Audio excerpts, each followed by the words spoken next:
We are focusing on interviewing today, and as we've done with some of the previous sessions, I'm going to walk through one of the tools that we have available to students at Penn that we hope that you are using, because it's a wonderful resource as you are thinking about preparing yourself for interviews. Today, we're focusing on Big Interview. It's a general interview prep platform that combines both structured curriculum and resources on how to interview and the opportunity to practice your interviewing so that you can get feedback from yourself and also from others in terms of how well you're positioning yourself for interviews. I am Dr. Joseph Barber. I'm the Director of Graduate Career Initiatives here at Penn Career Services. At the core of interviewing is you communicating effectively about your skills, experience, and knowledge in a way that is meaningful to your reader. And so this tool is going to be a great way for you to play around with this idea of creating effective narratives. Most interviews are sort of story-based in some way, right? So when you apply with a resume and cover letter, you're highlighting the skills that you bring to a role. In an interview, you have to add a layer on top of that. You have to sort of really situate those skills, experience, and knowledge into stories that are going to be meaningful to your audience, engaging to them, energizing to them. Again, this is one of those tools that you can use to do that. You'll find Big Interview on our website. It's free for you to use and a great resource. And what I'm going to do right now is jump straight over and walk you through some of the ways that, first of all, you can find it, but also how you can use it moving forward. So this is the Penn Career Services website. If you go to Learn How To, you'll go to our interviewing page. Here we've clustered together resources related to interviewing. So lots of different things that you might want to take a look at. For graduate students, we have our interviewing guide that you might want to take a look at. We put that together, easy to read breakdown of strategies for interviewing, summarizing some of the things that I'll be saying today, some of the things that are in the platform. You can see that we have an online interview prep platform section here. We have three main resources that are sort of these online platforms. Big Interview, which is really relevant to everyone, no matter what the interview, Management Consulted, and Exponent. And I can sort of jump over here just quickly to, the Management Consulted one. Again, this is a resource that you can sign up for free that gives you access to case interview prep and other things that are going to be helpful if you're interested in a consulting role. So that's something that you should take a look at from that side. And then Exponent, things like tech interviews and product management interviews, a whole set of resources related to how to position yourself for those types of opportunities. So product management, software engineering, engineering system design, all these things covered on the Exponent platform. And again, our office pays for both of those platforms, or all three of these platforms, so that you have access to those for free.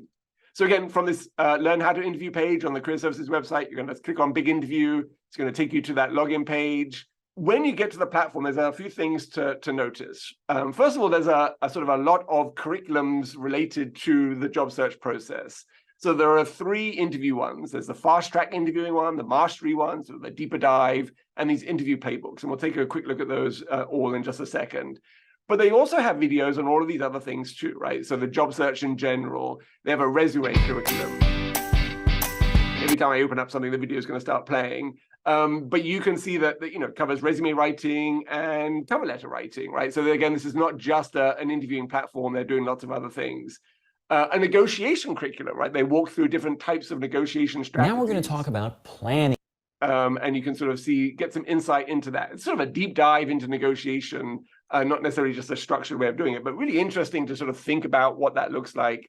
And then the first 90 days in your new role, right? Once you've gone through all the process of interviewing and negotiating, you really want to make sure you're making the most of that first 90 days.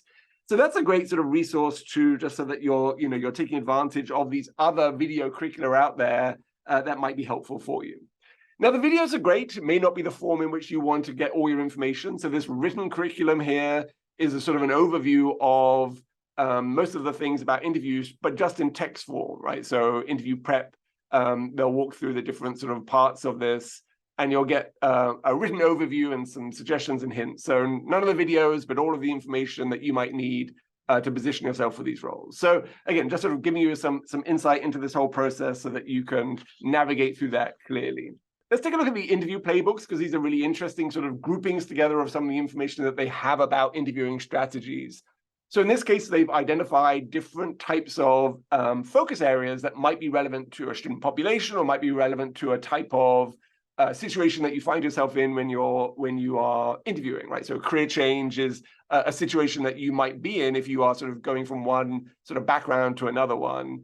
You might see yourself as someone with introverted tendencies or slightly too modest, not sort of highlighting the skills and accomplishments that you've had, in which case that might be relevant to you in this context, right? So all of these are great. English as a second language, right? If we take that open, our video, you'll see that this is sort of, for international students, this might be really great just to walk through this and think about, how to sell yourself, how to sort of highlight your skills in a way that is suitable for the US culture, where you're not bragging, but you are definitely making sure that people can see the impacts that you've had elsewhere. So you're selling yourself as part of that can be a really great way of positioning yourself for those roles. So these interview playbooks are just a nice way to sort of group together things that might be of interest to you based on your own lived experience and what it is that you are doing next. So a good approach to take as you are going through that. Under interviews, then, they also have a question library, right? And so this is them sort of identifying the types of questions that you might come across in different types of interviews that you might have. So you can do it by industry, so they break it down by different areas. And so some of these questions that you get, whether you're applying for an architect or an aircraft mechanic, are going to be similar, right? Why do you want this job? Tell us about yourself. Some of them may be a little bit more specific to the field that you're in, right? Share another portfolio project that you'd be proud of. Portfolios are very key, related to the design academic field. So these industry questions can be great. And what's often great about these, in many cases, that you will find detailed answers or suggestions for how to answer these questions within each of these questions, right? And sometimes an example that you can play around with. Some of them, they don't necessarily have a lot of information in these sections. Some of them do, right? But it's a really great way of getting insight into different sort of industry categories. The competency questions are like the behavioral-based questions that you're going to get, where you're going to be asked about, leadership and problem solving and things like that. In an interview, you might be asked, give me an example of a time where you managed a conflict in your work, right? And so if we click on this, these are the types of questions that are common when it comes to things like conflict management. So it gives you an idea of the range of questions that you might get. As we think about practicing then, so, we have the option here to build an answer, we'll focus on that second, or practice an answer that you might give. And so if I click on this one, practice with Andy, what happens next is that it doesn't work for me because I'm on camera right now, but you will see yourself in the black box here. Andy is a pre-recorded person. What would you do if your manager gave you negative feedback on the way you approached something? And so then it would count down and you would give your answer, record your answer, and that answer would be recorded as part of your personal answer so that you can then review that, share it with people, score yourself in terms of how you answered that, but also just hear yourself answering it, right? Because that's a really great thing to do when you're practicing for interviewing, is listening to your answers. Because when you're actually giving an answer, you're focusing on giving the answer, not necessarily on hearing how that answer comes across. So the ability to record these things is actually a really great way of practicing, because when you hear the words, it actually sits in your memory much more readily available when you're in an interview, right? You hear yourself saying these things, you can sort of remember that much more easily than when you are just reading what you've written in terms of notes for an answer. The other aspect of this is that you can build an answer to this question. You can also find it at the top under interviews, right over here, build an answer, right? And what this does is it helps you break down an experience that you've had and create these star stories, right? And a star story, if you haven't come across that, is a situation, task, action, result. It's a story arc that allows you to explain how your experience and the skills that you used had an impact in a particular situation. And the reason that people ask these behavioral-based questions is because if you've demonstrated the ability to use a skill in the past, you're more likely to be able to use that skill in the work that you're applying to do, or the internship that you're applying to do, right? So these star stories are a really helpful way of practicing and preparing for interviews, is to build a sort of a library of star stories.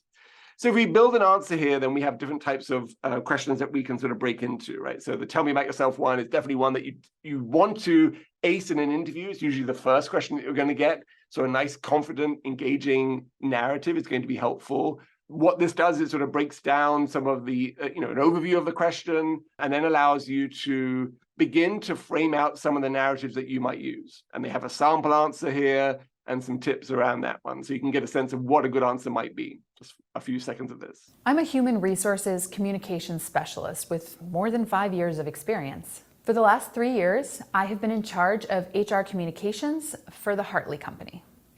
So again, everyone's narrative is unique, but the idea of just sort of seeing how all these sort of sections fit together is really helpful. Now, my answers aren't very good here. I just want to go through this and see. So why are you interested? Why are you qualified? Why are you here? What is it about us and the intersection between your skills and your experience that works for us? And you'll be able to type out your notes. And then you'll have that overview, right? So you'll basically have a thing that you can export and publish and print out that will be a nice breakdown of the star stories that you're creating. Oftentimes, one of the best ways to prepare for interviews is not try to come up with answers to the questions that you might get, but to focus on building strong stories about your experience that then you can leverage in real time, right? So that was the tell me about yourself question. If we go back to the builder, we can also do it about behavioral questions, right? So here's the star format, situation, task. They say approach, I say action. Same sort of approach here. They actually give you a video about how Welcome to the Big do Interview star stories. Answer Builder. This tool will help you use the proven STAR format. So you could just get some hints from that one. As you go through, it's going to break down the different components of the star story. Here's the situation that I have. And again, with some sample answers that you can look to see what that looks like. Here are the actions that I took in response to the challenge of that story. Here's the impact of those skills in action, the results. And then you can add additional competencies that you might have used as part of that story. So yes, I might have framed it around leadership, or I might have framed it around a project name, and then I could list the competencies related to that. And you can add in several there if you wanted to do that. And then again, you get then this nice overview of your story that you can print out, stick on the wall, look at every night before your interview, just to remind yourself, put behind your monitor if you're doing a Zoom interview, just so that you can see those in the background and remember those stories if you wanted to sort of pull from them. They're not scripts. It's not you writing out paragraphs. It's mainly sort of a series of bullet points and reminders of what that story looked like and how important that story was. So these are really great ways then of playing around with the stories that you have and making sure that you are capturing the essence of your experience, right? The resume, the cover letter, they frame out sort of the basic overview of what you've done. What you're going to do in an interview is expand on that and begin to tell stories that show the impact of your skills in a real life scenario. Not the whole PhD, not the whole master's, but a small slice of that experience where you can tell these dynamic stories. Up here in the interviews, you can then move to sort of practice sets, right? So you've begun to create your stories, then you want to practice. They have pre-recorded interviewers who are sort of asking the questions to you. So it makes it feel like a real world experience from your perspective. You can look at the general ones. We can think about the top 10 questions that you're likely to get. And then you can pick one of the interviewers here based on, the easy, not so easy, and really not so easy. And then you'll see some of the questions as we continue this interview. Now, in most cases for these, you'll see all the questions on the left-hand side, right? So you'll know what's coming up, but you'll basically answer one question. It'll be recorded. You may have the opportunity to re-record it if you want. Then you'll move on to the next question. So it's very much like a mock interview. At the end of this, if you go through all of these questions, you'll have 10 answers that you've practiced recorded so that you can review and then take a look at. And as I said, we'll talk about how you can share those with other people as well.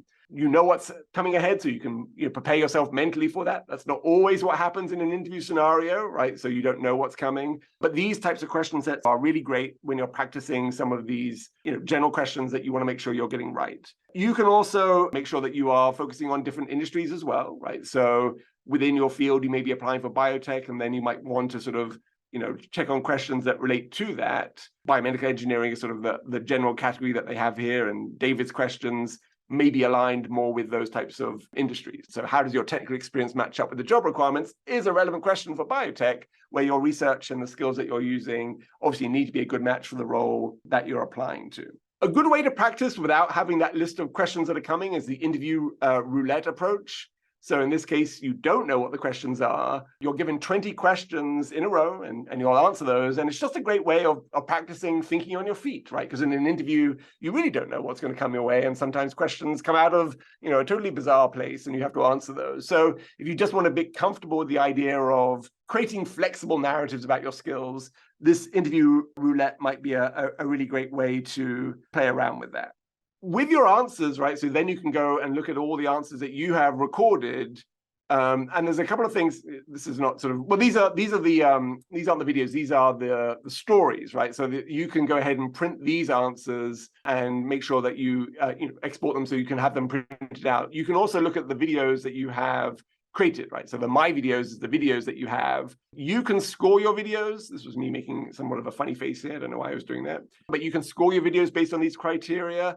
And you can get scored from external reviewers, right? And what that means is that when you look at your video and you go to the actions here, you can share this, put in, there comes a URL to this question, and you can send it to people. Send it to people in your peer group. Send it to people who might be willing to provide feedback on that. Now, you may have an appointment coming up with a career services person. You might say, here's a question I practiced. Can you give me some feedback on this one in the appointment, right? It's hard to review 10 questions, but if there's one question that you were practicing, that may be something that you could share ahead of time just for our information. Lots of great ways to get input from different people. In the absence of having a mock interview with someone at Career Services, this is a really great resource to help you, first of all, build answers. Secondly, practice verbalizing those answers so that you can hear those, and then work on tweaking your narratives for different industries that you might find. But it all can be based on the information that you're getting from these curricula, right? So I would start off with watching the videos, great strategies about how to answer skills questions, weakness questions, strengths questions, inappropriate questions, right? So there'll be any sort of question that you have about dealing with a situation in an interview, you'll find some great information here. As always, the Beyond Graduate School platform has interviewing information too. The PhD Career Training platform has information too. And so we encourage you to take a look at those that you might find. So interviewing guide for graduate students and postdocs, just a really great quick resource that walks through a lot of the basics, how to do star stories, how to follow up with an interview scenario.